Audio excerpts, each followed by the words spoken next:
রাব্বুল আলামিন সবকিছুই পারেন। আরেকজন নবী যিনাকে আল্লাহ রাব্বুল আলামিন দিয়েছিলেন ঠিকই, সবচেয়ে শ্রেষ্ঠ নবী বানিয়েছিলেন, নবী কুলের শিরোমণি বানিয়েছিলেন, নবীদের সব ঠিকই, কিন্তু পিতাকে দেন নাই। পিতা দেওয়া সত্ত্বেও নবীজি দুই চোখ ভরে পিতাকে দেখতে পাই নাই। দুনিয়ার বুকে তিনি ইয়াতীম হয়ে জন্মগ্রহণ করেছিলেন। আহারে দয়ার নবী, মায়ার নবী ইয়াতীম হয়ে জন্মগ্রহণ করলেন।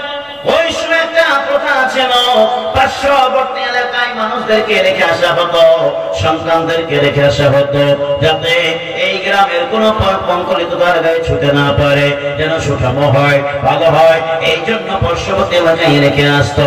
আর পার্শ্ববর্তী এলাকার ধাত্রীরা, মহিলারা মক্কা নগরে প্রবেশ করে বড়লোকদের সন্তানগুলোকে উঠে নিয়ে চলে যেত, কিন্তু গরিবের সন্তানকে কেউ করে তুলে নিত না। আপনার শুনেছেন কি শুনেন নাই? একদিনকার ঘটনা, একদিন সকল ধাত্রীগণ মক্কা নগরে প্রবেশ করেছে। আর যারা সেই জামানায় বড় লোক ছিল, আমির ছিল, আমির লোকেদের সন্তানগুলিকে একে একে উঠে নিয়ে চলে গেল। কিন্তু দয়ার নবী, মায়ার নবী, বিশ্ব নবী মুহাম্মদ রাসূলুল্লাহ সাল্লাল্লাহু আলাইহি সাল্লামকে কেউ উঠাতে চাইল না। সে যে গরিব, সে যে ইয়াতীম বাচ্চা, ইয়াতীম সন্তানকে কে উঠে নিল না। সর্বশেষে মহিলা নবীকে দেখে থমকে দাঁড়িয়ে গেলেন। ওই মহিলার নাম হলো হযরতে মা হালিমা রাদিয়াল্লাহু তাআলা। হালিমা কিন্তু তিনি থমকে দাঁড়িয়ে গেলেন। ওই হালিমাকে আব্দুল মুত্তালিব বলল, ও হালিমা, এই সন্তানটিকে কোলে তুলে নাও, এই সন্তানটিকে নিলে তোমার কল্যাণ হবে। সর্বশেষে মা হালিমা ওই সন্তানটিকে কোলে তুলে নিয়ে চলে যাচ্ছে। কিন্তু খোদার কি খেলা দেখেন, যেই সন্তানকে অবজ্ঞা করলো, যেই সন্তানকে সবাবহালা করলো, ওই সন্তানটিকে হালিমা যখন কোলে তুলে নিল, যেই হালিমার ঘোড়া বা গাধি জীর্ণ ছিল, শীর্ণ ছিল, দুর্বল ছিল, চলতে পারছে না, কমজোরি ছিল। কিন্তু যেই সময় মুহাম্মদ রাসূলুল্লাহ সাল্লাল্লাহু আলাইহি সাল্লামকে কোলে তুলে নিয়ে ওই গাধার পিঠে যখন চাপিয়ে দিয়েছে, খোদার কসম করে বলি, ওই গাধাটা মুহাম্মদ রাসূলুল্লাহ সাল্লাল্লাহু আলাইহি সাল্লামের বসার কারণে সঙ্গে সঙ্গে তরুতাজাই পরিণত হয়ে গেছে। জোরে সরে বলা যাবে কি সুবহানাল্লাহ, আল্লাহু সুবহানাল্লাহ। যখন ওই গাধাটা পরিপূর্ণ হয়ে গেল, তরুতাজা হয়ে গেল, ছুটতে লাগলো, সবার আগে আগে ভাগতে আরম্ভ করে দিয়েছে।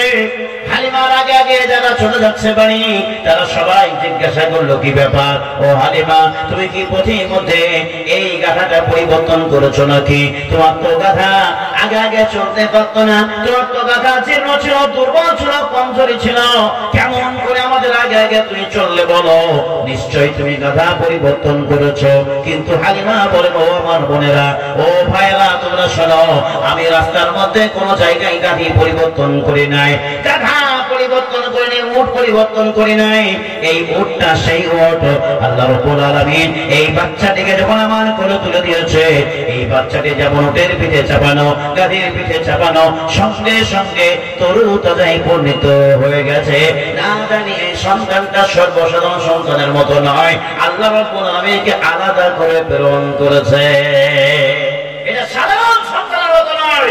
যেই সন্তানটিকে তোমরা নাও নাই, কোলে তুলে নাও নাই, সেই সন্তানটিকে কোলে তুলে নেওয়ার কারণে, ঘোড়ার পিঠে চাপার কারণে, গাধীর পিঠে চাপার কারণে, উটের পিঠে চাপার কারণে সেই পশুটা সবচাইতে বলবান হয়ে গেছে।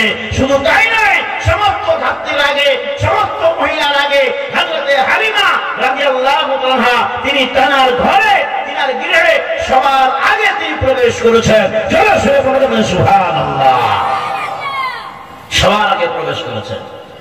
সবার আগে যখন প্রবেশ করা হয়ে গেল, হালিমা বলেন, আমি শুধুমাত্র ঘরে প্রবেশ করেছি, আমার যেই ঘরটা অন্ধকারে পরিণত ছিল, আলো দেখা দিত না, গ্রামে অভাব দূর হতো না, যেমন এই সন্তানটিকে ঘরে প্রবেশ করে না, আমার অন্ধকার ঘর আলোতে পরিণত হয়ে গেল, আর গ্রামের অভাব সব দূর হয়ে গেল। শুধু তাই নাই বন্ধুরা, একদিন নবী মুহাম্মদ রাসূলুল্লাহ সাল্লাল্লাহু আলাইহি ওয়াসাল্লাম তার দুধ ভাই আরেকজন সন্তান ছিল হালিমা, ওই সন্তানের নাম হলো আব্দুল্লাহ। ওই আব্দুল্লাহর সঙ্গে খেলাধুলায় লিপ্ত হতো, মেষ চড়াতে চলে যেত, ছাগল চড়াতে চলে যেত। একদিন দয়াল নবী আব্দুল্লাহর সঙ্গে ছাগল চড়াতে জঙ্গলে চলে গেছে, বাগানে চলে গেছে। আব্দুল্লাহ দেখে এমন কীর্তি, এমন খেলা, সে যেন ওই গাছ-গাছালি, নদ-নদী, পাহাড় পর্বত নবী মুহাম্মদ রাসূলুল্লাহ সাল্লাল্লাহু আলাইহি সাল্লামকে দেখাতে মারহাবা মারহাবা জানাতে আরম্ভ করে দিয়েছে। গাছ-গাছালি, নদ-নদী, পাহাড় পর্বত তার জন্য মাথা ঝুঁকিয়ে দিয়েছে। আব্দুল্লাহ বুঝতে বাকি থাকে না, এই সন্তানটা সাধারণ সন্তানের মতো না। এবার যখন বাড়ি ফিরে আসে, আরেকদিন খেলাধুলায় লিপ্ত হয়। ওই লোকদের সঙ্গে খেলাধুলায় লিপ্ত হতে হতে একদিন এমন এক সময় হযরতে জিবরাইল আলাইহিস সালাম তিনি এসেছেন ওই বাচ্চাদের মধ্য থেকে নিয়ে একটা সন্তানকে উঠে নিয়ে চলে গেল। ওই সন্তানটার নাম হলো মুহাম্মদ রাসূলুল্লাহ সাল্লাল্লাহু আলাইহি ওয়াসাল্লাম। মুহাম্মদকে উঠে নিয়ে চলে যাওয়ার পর এক জায়গায় নিয়ে গিয়ে সমুদ্রের পাড়ে নিয়ে গিয়ে তার বুকটাকে চিনলেন, চেনার পরে ধুলোমুক্ত করে দিয়ে শয়তানি যুক্তি প্রযুক্তি যা ছিল, ছেলে খেলা মোজা প্রযুক্তি ছিল, সব দূর করে দেওয়ার পর আবার তার শরীরটাকে জয়েন লাগিয়ে দেওয়া হলো। আর জয়েন লাগিয়ে দিয়ে আবার সেই সন্তানদের কাছে, সেই ছেলেদের কাছে আবার ফিরিয়ে দেওয়া হলো। আল্লাহ রাব্বুল আলামিন বলেছিলেন, ওই হযরত জিবরাইল আলাইহিস সালাম যে ভাষা উচ্চারণ করেছিলেন, নবীকে নবীর বুকটা চিরান করে তিনি বলেছেন, হাদা হাজ্জুশ শাইতানি মিনকা।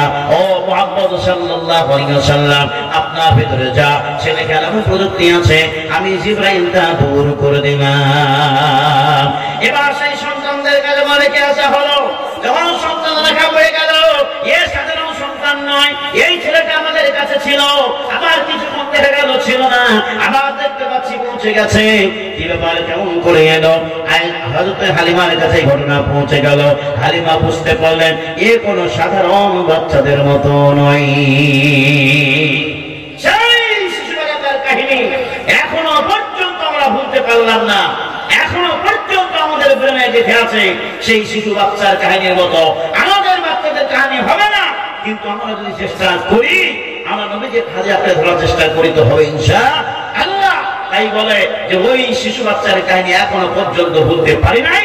এই কবি কি বলছেন? আপনার এদিকে আসুন, ওই ভাইয়েরা এদিকে ওইখানে না বসে এই মজলিসে বসুন, যারা উপরে বসে আছেন এদিকে আসুন। জি, মজলিসটা ভালো হতে হবে ইনশাআল্লাহ। তার সাথে এই শিশু বাচ্চার জন্য একটা গজল গাইবো ইনশাআল্লাহ। জি, আলহামদুলিল্লাহ। আসি আসি, সুবহানাল্লাহ। দয়ার নবীজি আমরা তোমায় ভুলতে পারি না, দয়ার নবীজি আমরা তোমায় ভুলতে পারি না। তোমার আমার আমিনা গো, তোমার দুধ হালিমা, তোমার আম্মা আমিনা গো, তোমার দুধ হালিমা। দয়ার নবীজি আমরা তোমায় ভুলতে পারি না, দয়ার নবীজি আমরা তোমায় ভুলতে পারি না। তোমার আম্মা আমিনা গো, তোমার দুধ হালিমা, তোমার আম্মা আমিনা গো, তোমার দুধ হালিমা। তুমি জন্ম নিলে মায়ামিনার ঘরে, ফেরেশতারা আসে সেই ঘরে। তুমি জন্ম নিলে মায়ামিনার ঘরে, ফেরেশতারা আসে সেই ঘরে। তুমি সিরাতে রাসূল মারিফাতের বুলবুল, তুমি সিরাতে রাসূল মারিফাতের বুলবুল। তোমার দোয়া কবুল করতে খোদা দেরি করে না, তোমার দোয়া কবুল করতে খোদা দেরি করে না। তোমার আম্মা আমিনা গো, তোমার দুধ হালিমা, তোমার আম্মা আমিনা গো, তোমার দুধ হালিমা।